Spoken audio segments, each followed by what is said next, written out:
Alright, so we have the Hori Split Pad Compact. This is the new version to the original Split Pad Joycons, which were awesome, by the way. As you can see, these are the originals. These came out a few years ago, and actually these are the, what's that game called? The Ex Machina edition. Everybody wanted these Joy-Cons when they first announced them. I know I was crazy about them when Hori first announced them. And I've had these for quite some time, as you can clearly see.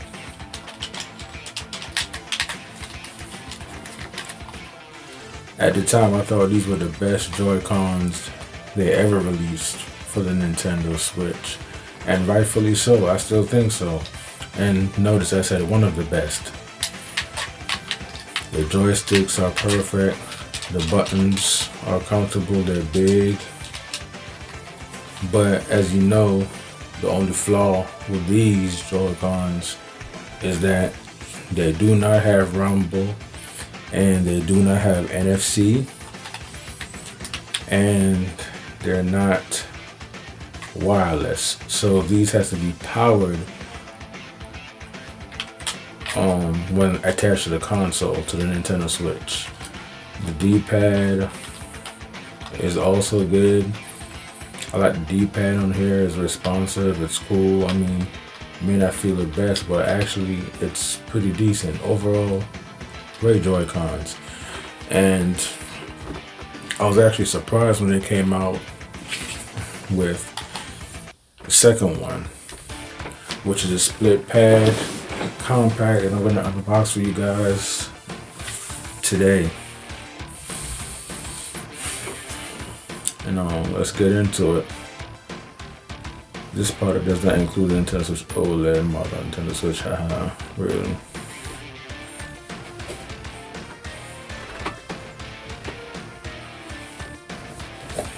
I hate the color on these. Okay, now that we got a good look, let's do the unboxing. Also guys, I've seen better colors, especially a red color, and everybody know red is my favorite color, but those has to be ordered online. They're imports. So if you want better colors, different colors, you are gonna have to order them.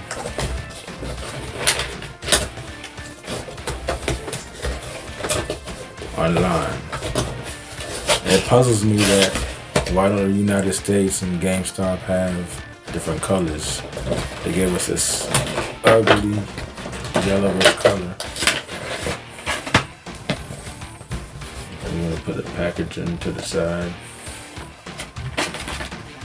And here they are.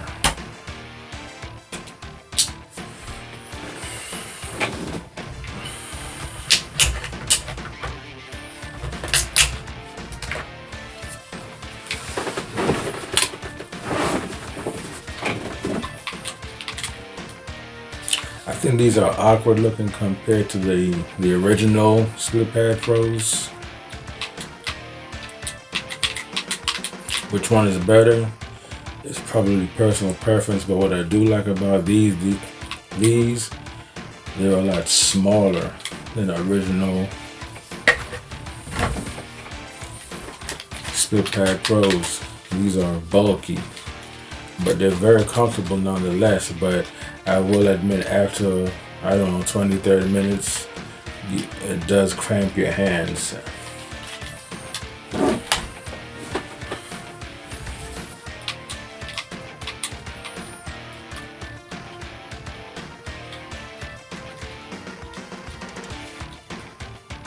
Buttons are a little bit smaller than the original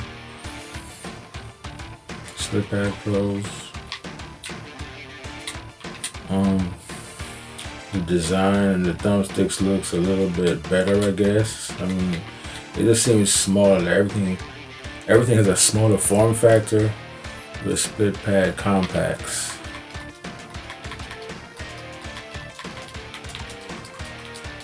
The buttons do feel a little bit better. Shoulder buttons feel good. So I guess overall so far, like I said, there was nothing absolutely wrong with the base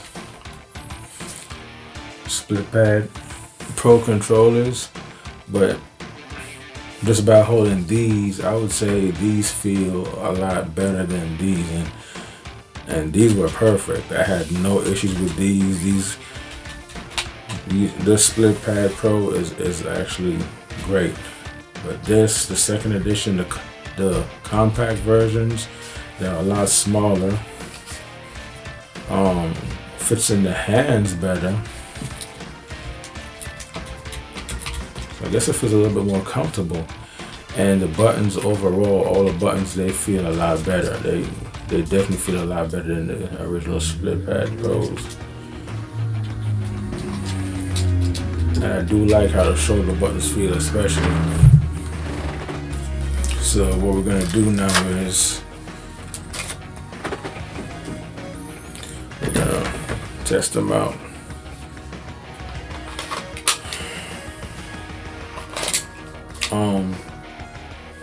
I like how it fits flush with a Nintendo Switch. It definitely has a more snug fit. Oh man, it feels real tight on the railings. It actually feels really good when attached to the Nintendo Switch OLED.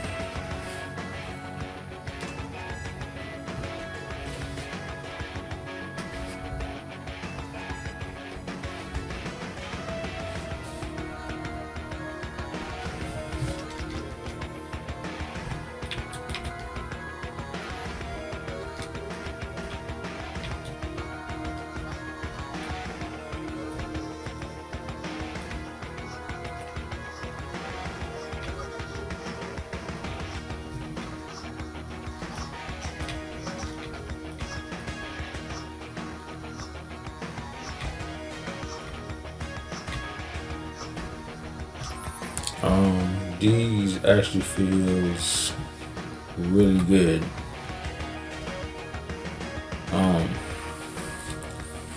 The negative and positive buttons, they're a little bit more into the Joycons. They don't pop up. Like the negative and plus buttons on the split pad Pro, these are raised, while these are they're more pressed in.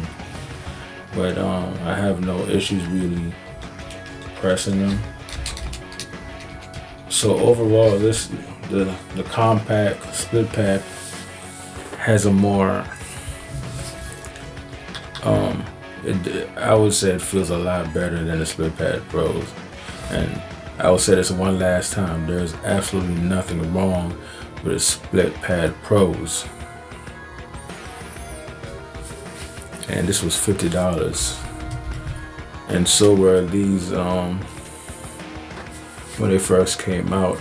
I don't know how much the split pad Pros cost now, the originals. It might still be $50, but I know this one was $50 as well, and this was $50 at launch.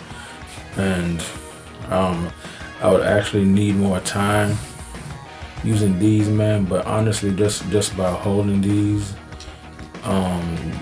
yeah, these are definitely better than the original split pad Pros. And up on the first initial announcement, I actually thought they look ugly. If you look at them, they just look ugly, especially the color choice, the yellow. But you know, looks can be deceiving.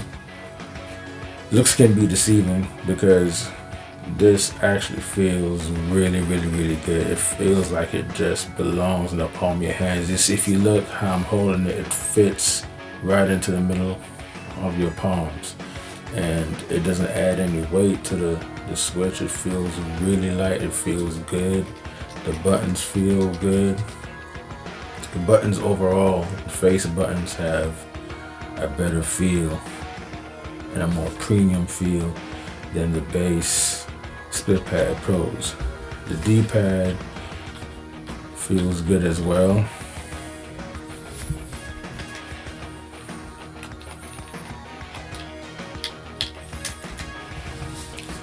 But we all know the best way to test out controllers and Joy-Cons is for fighting games.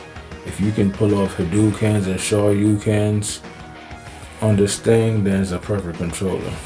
But overall, my initial thoughts, yes, I would say the Split Pad Compact, newer versions, feels a lot better than the original Split Pad Pro. The buttons are better designed, they feel better, they feel more premium. They don't really feel like, like these have like a more cheaper feel, especially on the shoulder buttons. Like it just has an overall cheaper feel, which is not a bad thing, but these, they really improved upon it. The buttons are less clicky. The shoulder buttons are less clicky than the Split Pad Pros, and definitely I actually like how face buttons, the Y, X, and BA button feels a lot better than the buttons on here. See, just a light tap, it just sounds like you're typing, and this right here just feels more premium. So the buttons are a lot smaller and they feel better, and they're less clicky, so they don't make a lot of noise. And oh man, the analogs are wonderful, and there's nothing wrong with the analogs on these. But overall, clearly, I would say, yeah, the Hori Split Compact is definitely better than the originals. They improved upon it on every level. So lastly, yes, the analog sticks feel a lot better. They're quieter, less clicky. The face buttons feel a lot better, less clicky. Excuse me, guys. Less clicky, and it feels better. And also the buttons are smaller. Negative and positive buttons, they're more indented. And the Joy-Con themselves, the shoulder buttons feel more premium. They're less clicky. They just, everything, this just feels a lot more premium than the original Split Pad Pro. And the buttons, I would say, I want to say the buttons are the home button and the camera button. They feel a lot better too as well. So basically all the buttons on this Joy-Con feels a lot better than the original. So yes, I will go ahead and say this does feel a lot better, but a lot better than the originals. So I would choose these over those. And these are still great, don't get me wrong, but I don't know. I'd have to get some hands-on gameplay time to really make a perfect review. But this is not even a review, really. It's more so of an unboxing. But, for those guys that's on the fence about, should I get the compact Split Pad Pro or should I get the original Split Pad Pro, I will go ahead and say, get these. These are a lot better. They're lighter. It seems like your hands won't be fatigued for playing for long hours, but that's not really, I can't really sign off on that yet because I haven't used them yet. I just got them, but they do feel a lot better. The buttons are a lot more premium. D-pad feels more premium. Well, the D-pad is about the same, to be honest with you, but the buttons just overall feels better. So there is an improvement. Now, what I hated about the original, and same thing apply with these. These, both the compact split pad and the original Split Pad Pro, there's no NFC. They're not wireless, and there is no rumble. So in order to use these and the originals as well on the Switch, they need to be connected to the Switch. So if you detach it, you'll be able to use it. Now it kind of puzzles me why Hori, came out with a better version of the split pad, but they didn't include Rumble, NFC, all that good stuff, and make it wireless. That puzzles me.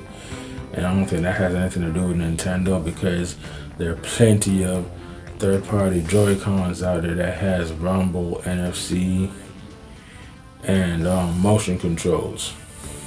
I just think it was just Hurry's choice to make an affordable Joy-Con, comfortable Joy-Cons for everybody for cheap, and therefore purposely cut out the features, the standard features, of having NFC, Bluetooth, wireless, and all that good stuff, just to cut down on the cost. Because if these Joy-Cons had Rumble, NFC, motion controls, and all that stuff, wireless, it would cost a lot more than $50.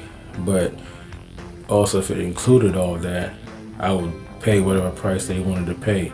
And as I stated before, there are Joy-Cons out there that has all the features of the basic standard Joy-Cons that came with the Switch for $50, just like the bin box, for example.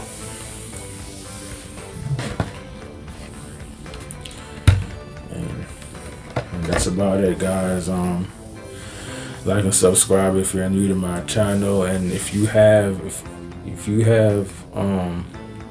these Joy-Cons, let me know what you think about them. And do you prefer the new ones over the old ones, or the old ones over the new ones? I mean, what's your thoughts?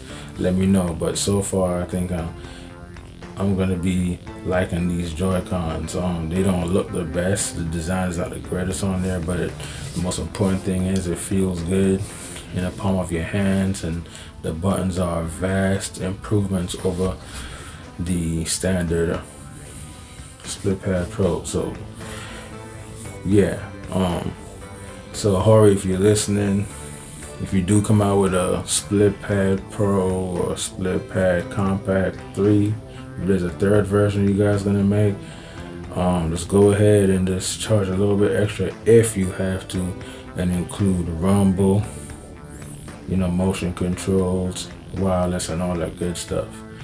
And then it'll be like the best Joy-Cons that ever came out for the Switch, because the originals, I absolutely love the originals, but as time went on, I stopped using them because it's big, I don't have a case for it, I don't have to be tapping Joy-Cons just to use these right here. But I normally use these for competition, like in fighting games, but these work really well for fighting games. And honestly, to me, these right here are the best Joy-Cons that they have used for the Switch. These are third-party Joy-Cons that you can actually get a little cheap. I think it's like $30 or $40 if I can remember. These are awesome. I just think these that I have. And these are actually wireless. You can actually dot these. It comes with like a console, it comes with a middle piece where you can turn it into a controller, just like the basic Joy-Cons. These are wireless, and they have motion. They have everything. All the features that's missing from Split Pad. One thing I don't like about this country is the D-pad is the same way like the basic Joy-Con with the arrow put up and down, that arrow.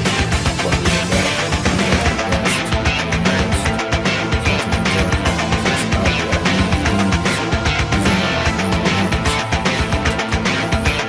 Alright guys, I guess I'll be reviewing these as time goes on.